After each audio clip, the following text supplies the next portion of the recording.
Assalamualaikum warahmatullahi wabarakatuh. Alhamdulillahi rabbil alamin. Wabihi nasta'inu ala umuri dunya waddin. Wassalatu wassalamu ala ashrafil anbiya'i wal mursalin. Wa ala alihi wa ashabihi wa man tabi'ahum bi ihsanin ila yaumiddin. Amma ba'd.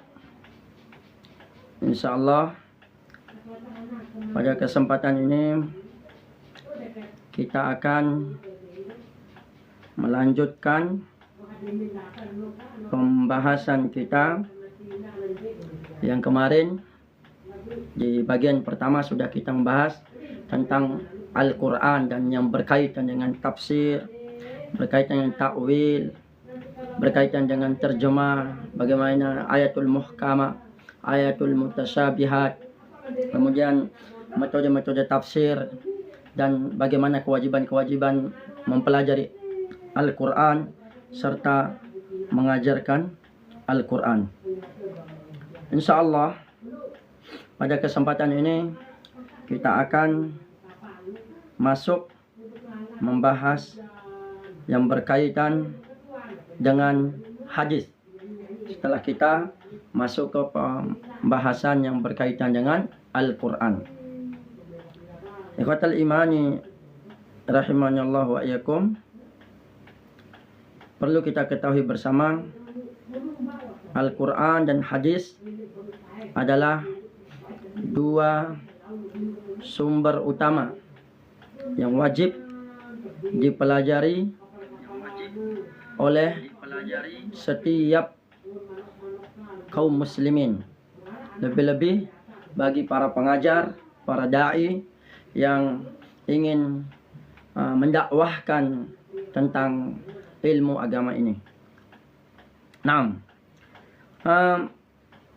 kita lanjut langsung ke pembahasan kita yang berkaitan dengan hadis, yang pada topik ini dalam masalah kriteria kesahihan hadis, kedudukan dan fungsi hadis terhadap Al-Quran. Yang kemarin itu adalah bagaimana ayatul muhkamat, ayatul mutasyabihat, dan bagaimana implikasinya dalam kehidupan. Bagi khususnya lebih bagi para pengajar dan para dai yang ingin mengajarkan ilmu agama ini.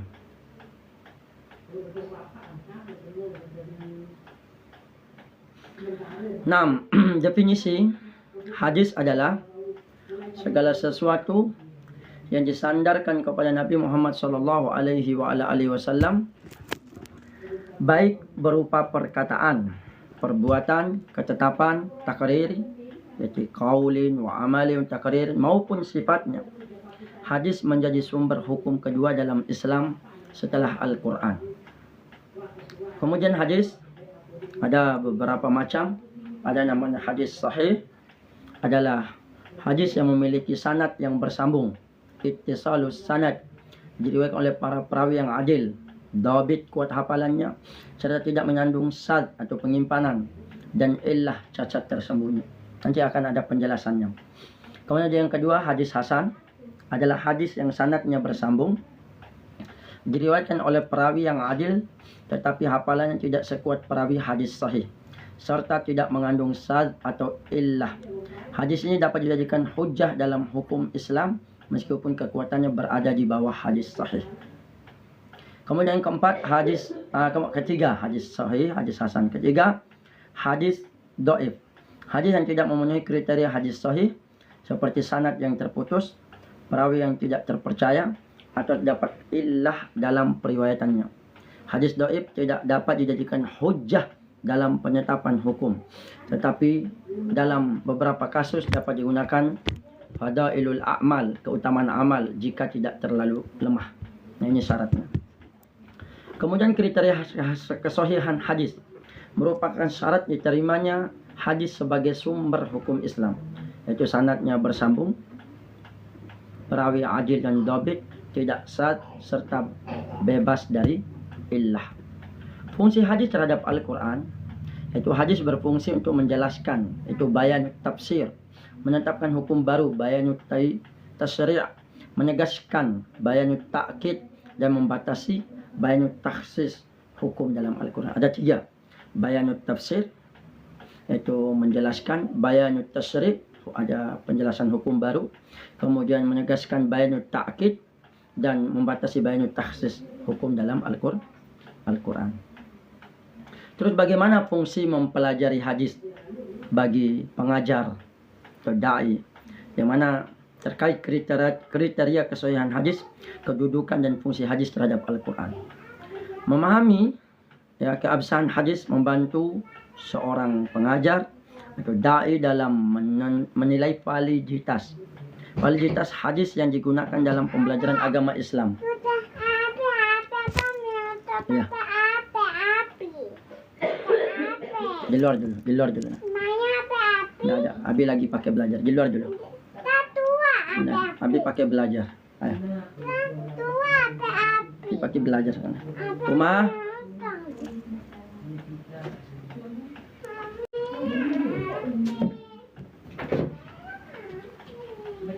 Kemudian selanjutnya memahami keabsahan hadis, yaitu membantu seorang pengajar untuk menilai validitas di cas sana. Membantu guru dalam menilai validitas hadis. Kemudian kedua,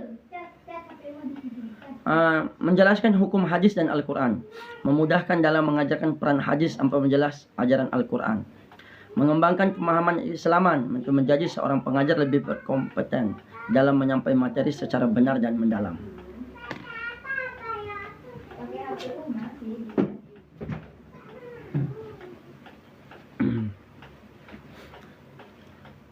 Kemudian mencegah kesalahpahaman, yaitu menghindari yang kita ajarkan dari kekeliruan dan memahami dalam mengamalkan hadis. Meningkatkan kualitas pembelajaran, membantu seorang pengajar memberikan pemahaman yang lebih sistematis, terpercaya dalam peserta didik. Kemudian selanjutnya, kriteria kesahihan hadis. Para ulama memberikan istilah dalam mustalahul hadis, mattasala sanadu binaqlil adli ad-dabiti an mithlihi ila muntaha min gairi sududin wala illatin.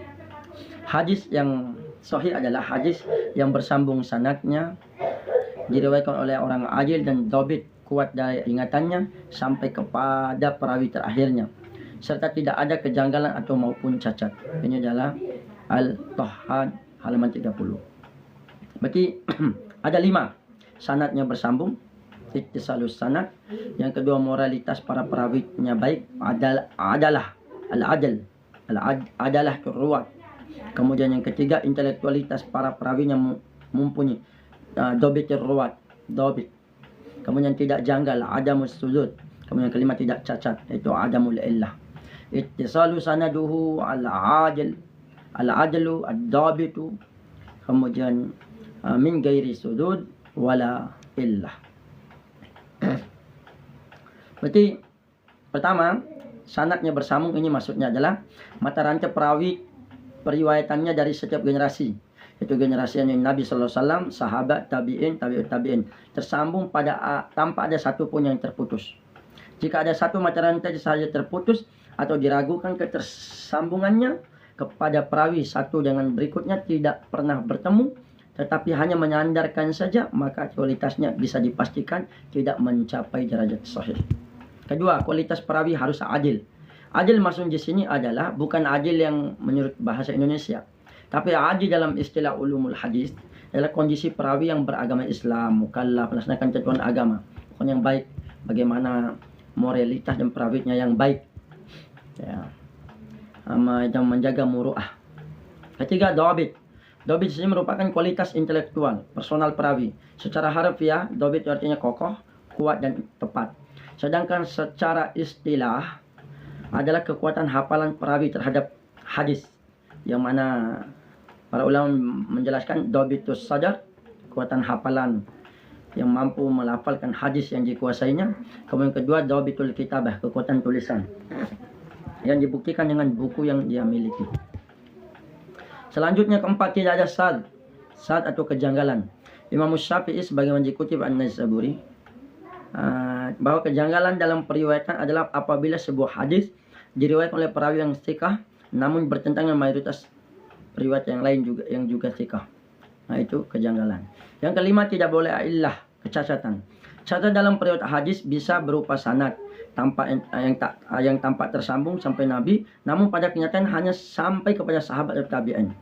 Kecacatan juga bisa juga menjadi berupa kerancuan karena percampuran dengan hadis lain atau kekeliruan dan menyebutnya nama periwayat yang memiliki kemiripan atau kesamaan dengan periwayat yang lain yang kualitasnya berbeda. Jadi 5 kriteria ini ya yang harus kita pahami, itu sanadnya bersambung, al-adil, bagaimana muruah dan baiknya seseorang, ad-dhabit, itu kekuatan hafalannya, baik kekuatan hafalan dada sama hafalan kitabnya. Kemudian yang keempat, tidak sad, tidak ada kejanggalan. Kemudian kelima, tidak illah. Nah, jenis hadis, ada hadis sahih yang sudah kita bahas tadi. Hadis sahih itu ada 2, ada sahih li dzatihi, ada sahih li ghairihi. Bagaimana sahih? Berdasarkan sebab sahihnya hadis, jika sebuah hadis memenuhi 5 syarat yang dibilang tadi sempurna sebagaimana dijelaskan sebelumnya, maka ini namanya sahih li dzatihi. Dalam bahasa sederhana, sahih karena sendirinya. Adapun jika sebuah hadis memenuhi 5 kriteria tadi tapi hanya saja tidak sempurna dalam hal kedobitan, yang kemudian disebut dengan hadis hasan, tetapi memiliki riwayat lain dari sanad yang berbeda, baik kualitas sama atau lebih baik, maka hadis tersebut sahih li ghairihi. Berarti dengan kata lain, hadis yang menjadi sahih bukan karena sendirinya tapi melain dukungan dari jalur lain. Itulah hadis sahih li ghairihi. Contoh hadis sahih dalam Imam Sahih Bukhari, itu haddatsana Abdullah bin Yusuf qala akhbarana Malik an ibn Shihab an Muhammad bin Jubair bin Mut'im an abihi qala sami'tu Rasulullah sallallahu alaihi wasallam qara'a fil maghribi bittu.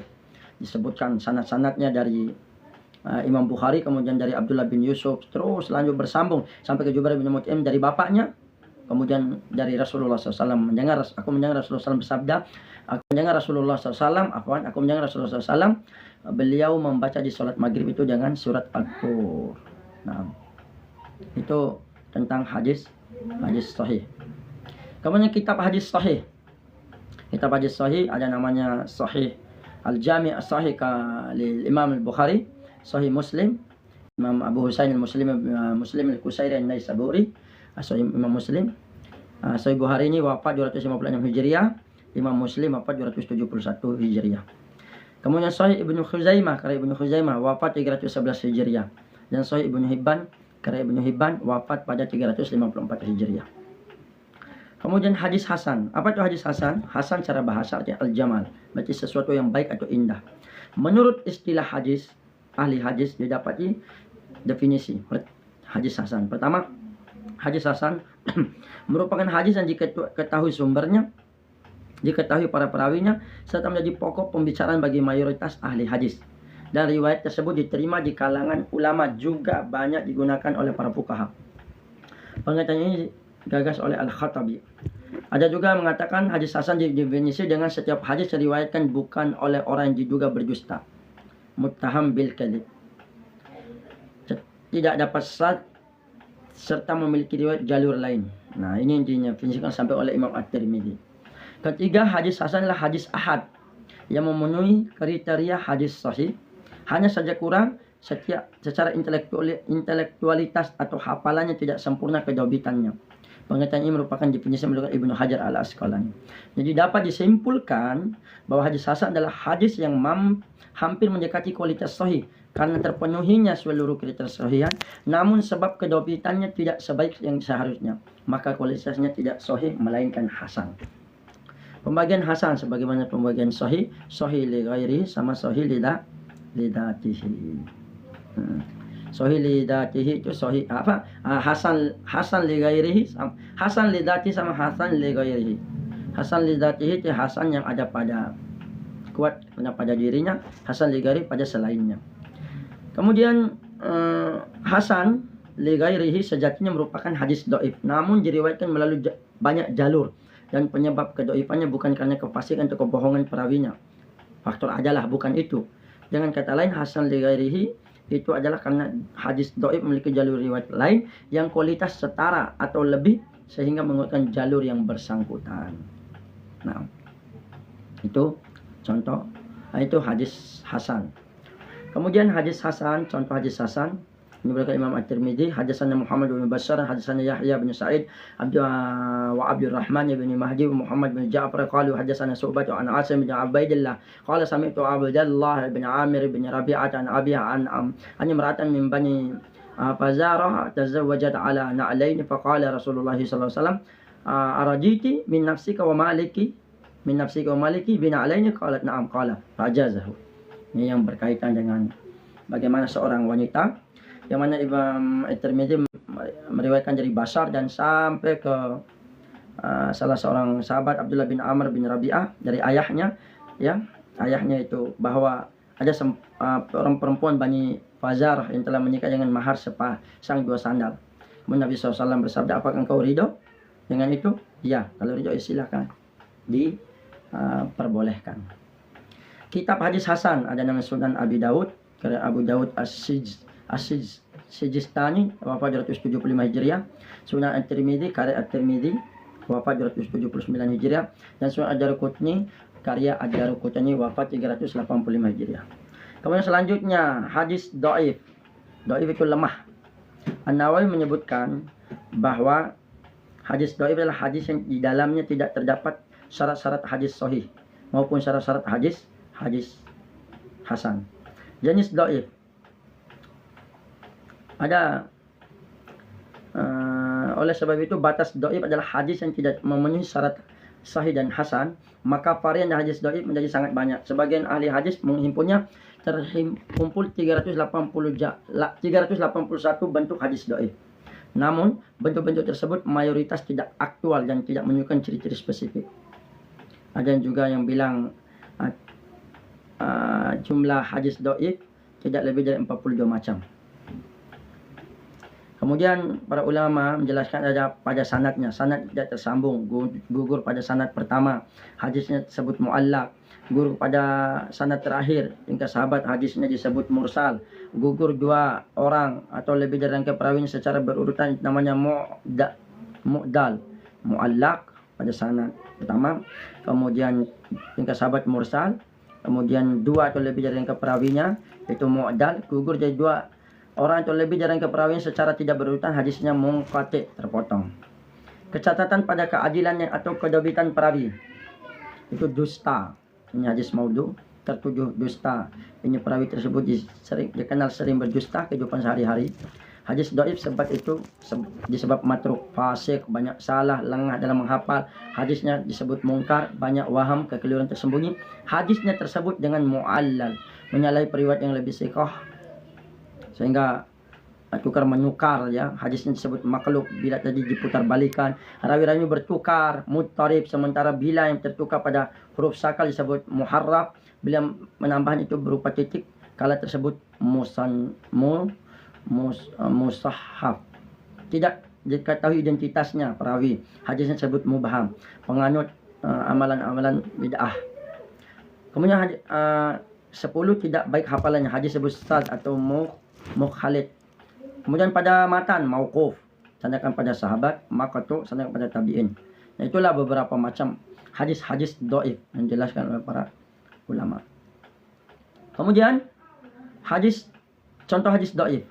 Hadis dhaif ini yang dibawakan oleh Imam Tirmidzi nomor 25, hadatsana Abu Darun, hadatsana Yahya bin Sa'id, dan sampai terus ke Abi Tamimah al-Jahami an Abi radhiyallahu anhu anin Nabi sallallahu alaihi wasallam qala man ata haidan aw imratan fi duburiha aw kahinan faqad kafara bima unzila ala Muhammadin sallallahu alaihi wasallam. Dalam sebuah hadis ini, siapa yang datang menggauli wanita haid atau menggauli wanita dari dubur, maka atau mendatangi dubur, dia telah kufur terhadap apa yang diturunkan Muhammad sallallahu alaihi wasallam. Dalam hadis ini Imam Tirmizi langsung menjelaskan bahwa hadis ini diriwayatkan kecuali hanya melalui Hakim Al-Asram, Abu Tamimah Al-Hujaimi, itu Abu Hurairah. Al-Bukhari mendaifkan hadis ini sebab Al-Hakam Asy'ari para kritikus hadis sebagai rawi dhaif. Ibnu Hajar Asqalani menilainya adalah fihi layyin, terdapatnya kelemahan. Nah, jadi saking pentingnya dalam mengkaji kesahihan hadis. Kemudian kitab hadis dhaif ada beberapa. Yang pertama, kitab muat hadis dhaif adalah Al-Marasil karya Abu Dawud As-Sijistani wafat 275 Hijriah.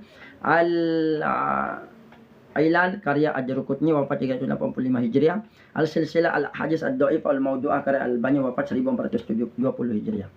Urgensi keberadaan hadis, urgensinya sangat jelas. Allah berfirman dalam surah An-Nahl 44, "Wa anzalna ilaika dzikra litubayyana lin-nasi ma nuzila ilaihim wa la'allahum yatafakkarun." Kami turunkan kepadamu Al-Quran agar kamu menerangkan kepada umat manusia apa yang telah diturunkan kepada mereka dan supaya mereka memikirkannya.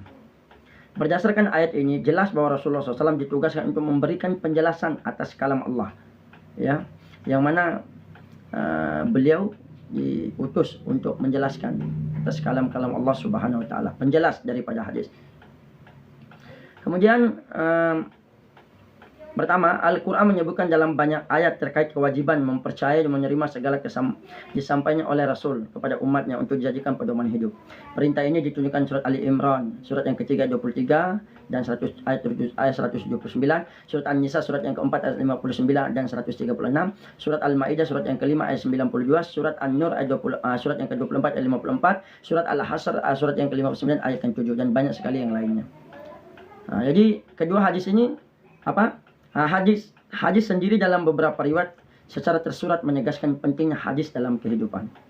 Yang mana dalam sebuah hadis, dalam hadis riwayat Imam Muslim, Nabi SAW bersabda, "Taraktu fikum amrayn lan tadillu ma tamassaktum bihima kitaballah sunnatan Nabi SAW." Ada dua perkara yang jikalau kalian pegang itu maka tidak akan sesat, yaitu kitabullah dan sunnah Rasulullah sallallahu alaihi wasallam. Jadi fungsi hadis terhadap Al-Quran sebagaimana yang dijelaskan tadi, bayanut takrir, penguat, bayanut takrir, di mana penguat keterangan Al-Quran, yang mana menguatkan tentang dalam surat Al-Maidah ayat yang ke-6 tentang wudu, yang hanya dijelaskan rukun-rukun dalam wudu surat Al-Maidah ayat 6. Kemudian menguatkan antara contoh hadis yang dimana Allah tidak akan menerima salat seseorang berhadas sampai ia berwudu. Nah, sehingga menguat.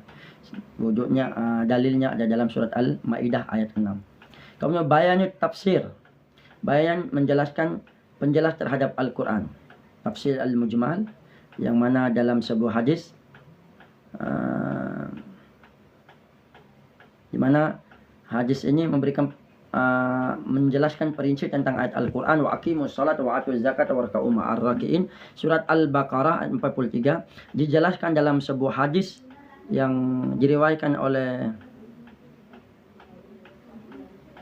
Imam Bukhari tentang bagaimana rahiman rafiqan falamma dhanna ana qad istahayna ahlana aw qad istaqana sa'alana amman tarakna ba'dana fa ahbarnahu qala irji'u ila ahlikum fa aqimu fihi muallimuhum wa muruhum wa dzakara asya ahfaduha aw la ahfadu wa sallu kama ra'aytumuni usalli fa idza hajaratis salatu falyu'adzin lakum ahadukum falyu'amma ummu akbarukum. Nah, ini dijelaskan dari hadis ini tentang ayat wa aqimus salat wa atuz zakat wa raka'u ma'ar raki'in, tentang penjelasan dari ayat tersebut untuk apa? Untuk melaksanakan sholat. Selanjutnya takhsisul am, menghususkan. Hadis menghususkan, mengecualikan ayat Al-Quran yang bersifat umum, yang mana dalam surat An-Nisa 11 tentang ayat warisan. Kemudian datanglah hadis yang diriwayatkan Imam Bukhari bahwasan Nabi SAW bersabda, la yarithul muslimul kafira, tidak mewarisi muslim apa? Tidak, orang muslim tidak mewarisi orang kafir, wala kafirul muslim, dan orang muslim juga, orang kafir juga tidak mewarisi orang muslim. Itu dalam ayat surat An-Nisa ayat 11 itu jelaskan ditaksis. Selanjutnya taqyidul mutlaq, yang mana hadis berfungsi membatasi kemutlakan ayat-ayat Al-Quran. Dalam ayat wasariqu wasariqatu faqta'u aydiyahuma jazaa'an bima kasaba nakalam minallah wallahu azizun hakim, tentang potong tangan soal Maidah 38. Kemudian datanglah ketentuan tentang potong tangan bagi pencuri. Uti Rasulullah SAW bisarikin faqata'a yadahu min mifsalil kafi. Jadi dijelaskan pencuri itu pergelangan tangannya dipotong ininya saja.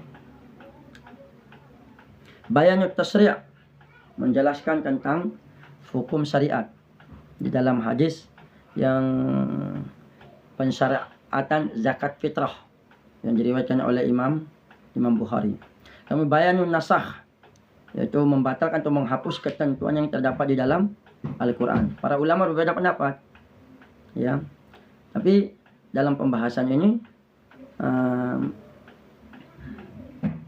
bahwa hadis dan Al-Quran memiliki hubungan yang integral, tidak dapat dipisahkan antara satu dengan lainnya. Hal ini karena keduanya berdasarkan wahyu yang datang dari Allah Subhanahu wa Ta'ala.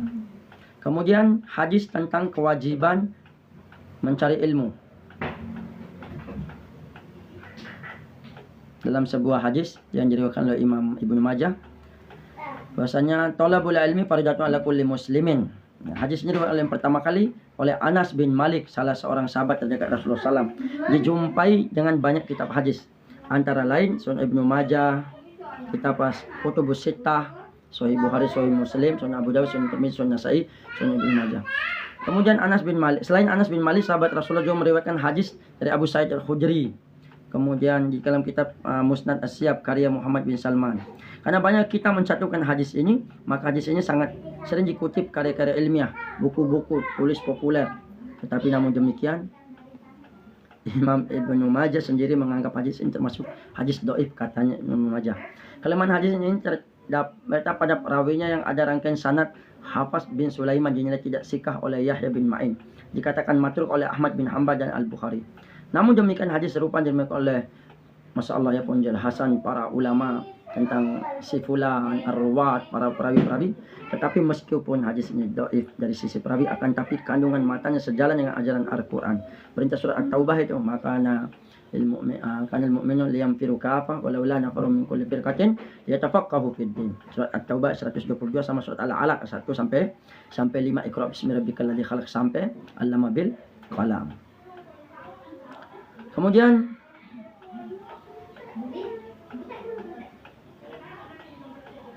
selanjutnya, di antara bentuk lembaga-lembaga pendidikan Islam masalah klasik, maktab kutah, lembaga pendidikan dasar, halaqah, pendidikan tingkat lanjut tingkat college, majelis, berbagai disiplin ilmu, majlis jami atau universitas, khan atau asrama pelajar, tempat belajar secara privat, ribat, tempat kegiatan para pelajar, rumah-rumah ulama, perpustakaan, observatorium seperti Baitul Hikmah dan seterusnya. Selanjutnya, pembahasan dalam masalah ini adalah manfaat atau urgensi topik yang kita bahas ini. Mempelajari kriteria sesahihan hadis, kedudukan fungsi hadis terhadap Al-Quran sangat penting bagi pengajar, terutama dalam konteks pendidikan, ya. Tentu bagi seorang guru, seorang pengajar, pemahaman dalam mengenai hal ini meningkatkan kompetensinya, profesionalnya dalam mengajar, karena mereka akan lebih maju memilih menyampaikan hadis sahih dan terpercaya, ya. Yang mana lebih jauh, yaitu seorang pengajar untuk menjaga keakuratan dalam pembelajaran dan memahami kriteria kesahihan hadis. Langkah penting untuk menghindari penyebaran hadis yang tidak sahih. Hal ini tidak hanya meningkatkan kualitas ajaran agama, tapi juga memperkuat kepercayaan yang diajarkan terhadap materi yang diajarkan. Lebih jauh dengan pemahaman yang baik tentang fungsi hadis.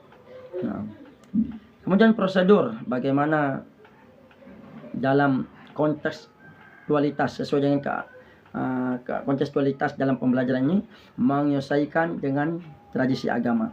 Itu dalam beberapa masyarakat Indonesia terdapat tradisi membaca doa, baca wirid bersumber dari hadis sahih. Guru dapat mengajarkan, menjelaskan hadis. Inilah doa-doa yang datang dari hadis-hadis yang sahih. Di mana yang hadis doa yang sahih, mana doa yang tidak sahih. Kemudian menghubungkan hadis dengan nilai-nilai sosial setempat. Yang mana berkaitan dengan akhlak atau hubungan antar sesama bisa dijadikan contoh nyata mengaitkan antara ajaran agama dengan kehidupan sosial masyarakat. Kemudian memahami Al-Quran dan hadis, dalam perspektif budaya, di mana masyarakat memiliki adat istiadat tertentu. Jadi pengajar dapat mengaitkan hadis berkaitan dengan adat tersebut dan menunjukkan bagaimana hadis mendukung, memberikan penjelasan lanjut dalam pelaksanaan budaya atau adat yang sesuai dengan syariat Islam. Yang keempat, penerapan dalam kehidupan sehari-hari, di mana seorang pengajar memberikan contoh penerapan hadis dalam kehidupan sehari-hari. Sangat dekat pengalaman mahasiswa seorang yang diajarkan, misalnya berbicara tentang hadis, menyarankan untuk berbagi dengan sesama. Ini kita harus saling membantu, ya, dan seterusnya. Sehingga hikmahnya, metakognisi topik yang dibahas. Lisan lam, pentingnya memahami kesahihan hadis, menjadi selektif dalam menerima dan menyebarkan hadis sahih, serta memahami kriteria keabsahannya.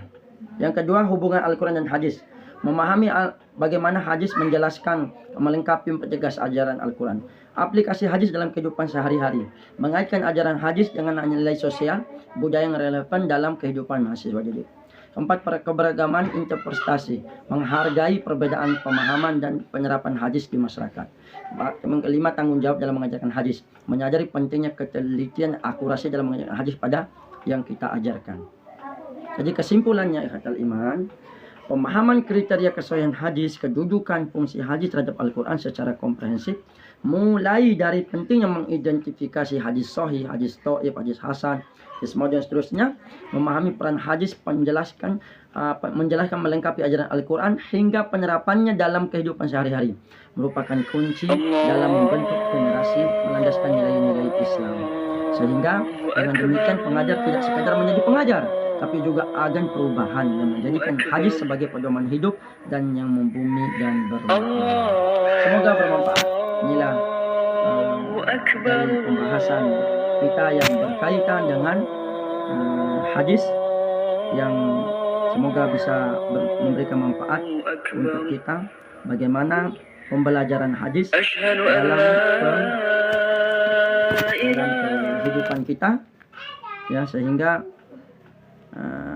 pembahasan ini sangat penting untuk kita pelajari, di mana itulah pembahasan yang sudah kita baca dalam pembahasan kriteria kesahihan hadis, kedudukan dan fungsi hadis terhadap Al-Quran. Semoga bermanfaat. Semoga Allah Subhanahu wa taala memberikan semangat kita untuk belajar, membaca dan mendengar. Barakallahu fikum. Subhanakallahumma bihamdika asyhadu an la ilaha illa anta astaghfiruka wa atubu ilaik. Assalamualaikum warahmatullahi wabarakatuh.